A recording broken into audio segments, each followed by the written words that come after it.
종목 분석 리포트 페노션입니다. 페노션은 21년 4분기 매출액 전년 대비 138.2% 증가한 1조 4,781억 원을 기록했고, 영업이익은 전년 대비 266.7% 증가한 2,207억 원을 기록했습니다.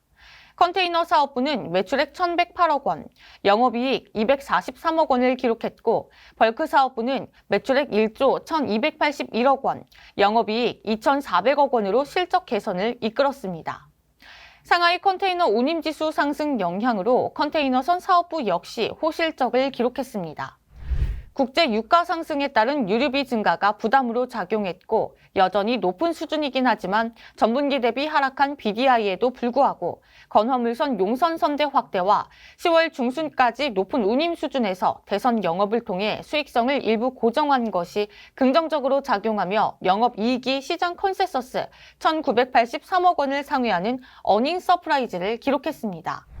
이베스트 투자증권은 22년 1분기 운송 물동량을 2,545만 톤으로 예상하며 22년 추정 BPS의 타겟 PBR을 적용하여 목표가를 기존 9,000원에서 7,500원으로 하향하지만 매수 의견을 유지했습니다. 하나금융투자는 지난 3개월간의 BDI 하락은 일시적이고 계절적인 요인이 크게 작용했고, 올해에도 타이트한 건화물선 수급에 따른 운임 강세가 기대된다며 목표가를 8,000원으로 매수 의견을 유지했습니다. 미래에셋증권은 실적 개선 속도 대비 크게 저평가돼 있고 단기 실적 둔화 가능성에도 충분히 매력적인 밸류에이션이라고 평가하며 목표가를 8,600원으로 매수 의견을 유지했습니다. BDI는 지난해 10월 5,650포인트의 고점 이후 하락세로 전환했고 1월 말에는 1,296포인트를 기록했습니다.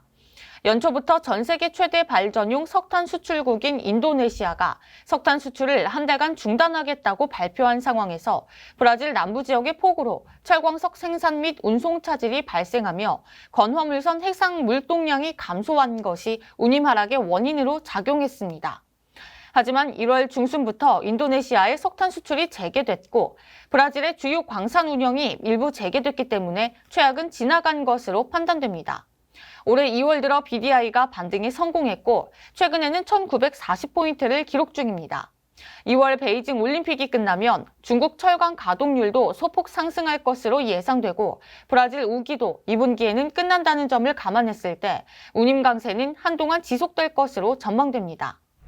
페노션 22년 1분기 매출액은 1조 304억 원, 영업이익은 644억 원으로 전망되며 BDI는 중국 춘절 이후 상승 추세로 접어들어 22년 1분기에는 BDI 2,100포인트가 전망됩니다.